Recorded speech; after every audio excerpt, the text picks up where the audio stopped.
Shocking photos show just how bad the conditions are getting in downtown Los Angeles, with the city overwhelmed with trash and rats and even a typhoid outbreak. A typhoid outbreak. Well, our next guest in a new op-ed blasting the state's politicians, saying they can learn a thing or two from President Trump's slogan, America First. Here to weigh in is attorney and host of the Hidden Truth Show, Jim Breslo. Hey, Jim, good to see you.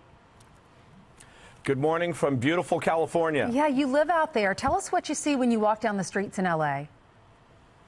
Well, first of all, I want to start with the positive, that California is a beautiful place. Mountains, oceans, beaches, desert.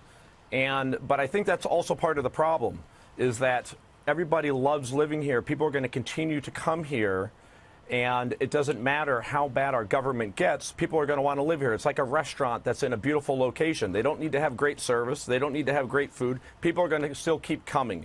And that's what we have in California.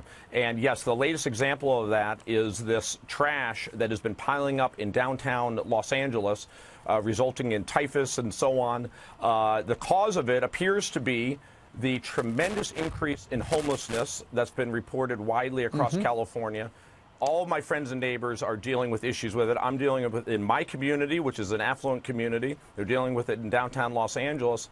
And we've got a second problem. We have a big release of prison populations. The Supreme Court has ordered California to release prisoners because we don't have proper housing for them. So California is again and again demonstrating the failure to provide the most basic governmental needs for its people.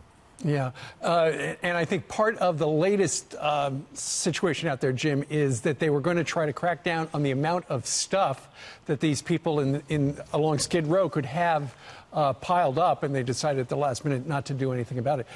Gavin Newsom, the governor out there, said this: California is what happens when rights are respected, when work is rewarded, when nature is protected, when diversity is celebrated, and free markets are free markets. We are nothing less than the progressive answer to a transgressive president. Is he right about that? I think that's part of the problem. We have a governor who appears to be more focused on global issues and on preparing for a run against this president rather than solving the problems right here in California. And that's why kind of the headline of my article was, it's time for California to be put first.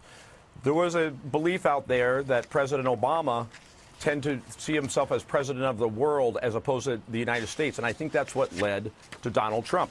He said it's time to put America first. We need our governor in California to put America first. He's focused on solving global warming. He's focused on solving open borders. He's implementing the Green New Deal in California with this extremely expensive bullet train. The train to nowhere, as I call it, rather than solving the basic problems of Californians. If you would like to read his op-ed, go to foxnews.com. Jim Breslo, thank you very much. Thanks, Jim. Thank you. Thank you.